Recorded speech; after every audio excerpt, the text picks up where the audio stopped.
एलजीएनएस market में अभी अभी जो हुआ वो सच में देखने लायक था। एक जबरदस्त गिरावट और फिर उतनी ही तेजी से वापसी। तो चलिए इस पूरे मार्केट स्विंग की कहानी को परत दर परत समझते हैं। 10 अप्रैल 2026 मार्केट में ना बस एक ही फीलिंग थी, शॉक, एकदम जबरदस्त वाला। सोचिए एलजीएनएस का प्राइस अचानक से $5 के उस जादुई लेवल के नीचे चला गया और बस चारों तरफ पैनिक का माहौल बन गया। लेकिन जब ये शुरुआती पैनिक थोड़ा शांत हुआ तो सबके दिमाग में बस एक ही सवाल घूम रहा था, आखिर ऐसा हुआ क्यों? इसके पीछे की असली वजह क्या थी?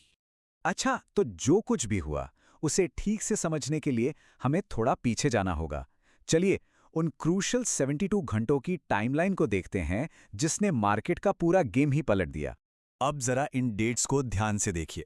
10 अप्रैल प्राइस एकदम से गिरा, 11 अप्रैल यानी अगले ही दिन रिकवरी शुरू, और फिर 13 अप्रैल को था ईस्टर।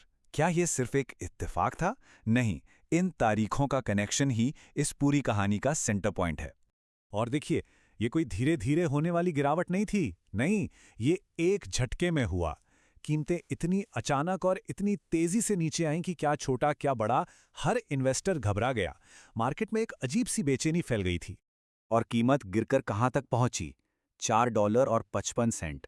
अब ये सिर्फ एक नंबर नहीं है ना, ये कई इन्वेस्टर्स के लिए एक रेड अलर्ट जैसा था। एक ऐसा लेवल जिसके बाद लगा कि अब मार्केट और भी ज्यादा टूट सकता है। तो सबसे बड़ा सवाल, पहेली का सबसे बड़ा टुकड़ा यही था कि सेल ऑफ को ट्रिगर किसने किया? क्या कोई बड़ी इकोनॉमिक न्यूज आई थी या वजह कुछ और ही थी? और मजे की बात यह है कि इसका जवाब किसी फाइनेंशियल रिपोर्ट या कंपनी के क्वार्टरली रिजल्ट में नहीं मिला। नहीं, इसका जवाब छिपा था हम सब के घरों के कैलेंडर में। वजह थी आने वाला ईस्टर का त्योहार। जी हाँ, लोग त्योहार के खर्चों के लिए पैसे निकाल रहे थे। मिठाइयाँ, नए कपड़े, सेलिब्रेशन।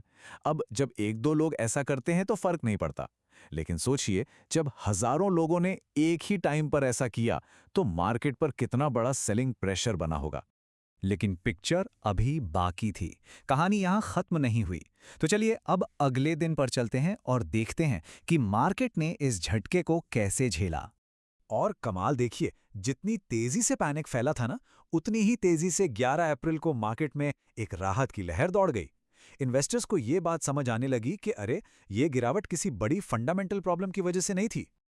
ये चार्ट देखिए, सब कुछ साफ हो जाएगा। इसे कहते हैं परफेक्ट वी शेप रिकवरी। मतलब गिरने के ठीक अगले दिन कीमतें वापस रॉकेट की तरह ऊपर गईं और लगभग $5 के लेवल पर पहुंच गईं।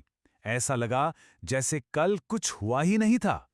मार्केट की दुनिया में इसी तेज वापसी को स्ट्रॉन्ग रिकवरी सिग्नल कहते हैं। सीधा सा मतलब है कि जो गिरावट आई थी वो टेम्पररी थी और इन्वेस्टर्स का इस एसेट पर भरोसा अभी भी कायम था। तो ठीक है, ये सब तो हुआ, पर इस पूरे किस्से से हमें सीखने को क्या मिलता है? इसका बड़ा टेक अवे क्या है? सबसे बड़ा और ज़रूरी सबक ये है कि देखिए, फाइनेंशियल मार्केट सिर्फ नंबर्स और चार्ट्स का खेल नहीं होते हैं। हमारी डे टू डे लाइफ, हमारे त्योहार, हमारी कल्चर, ये सब भी मार्केट में शॉर्ट टर्म हलचल पैदा कर सकते हैं, जिसे अगर हम समझें तो प्रिडिक्ट भी कर सकते हैं। तो अगली बार जब भी मार्केट में ऐसी कोई अचानक गिरावट दिखे तो पैनिक करने से पहले एक सवाल खुद से जरूर पूछिएगा, क्या ये किसी बड़े क्रैश का सिग्नल है या फिर ये एक स्मार्ट इन्वेस्टर के लिए एक बहुत बड़ी बाइंग अपॉर्चुनिटी है?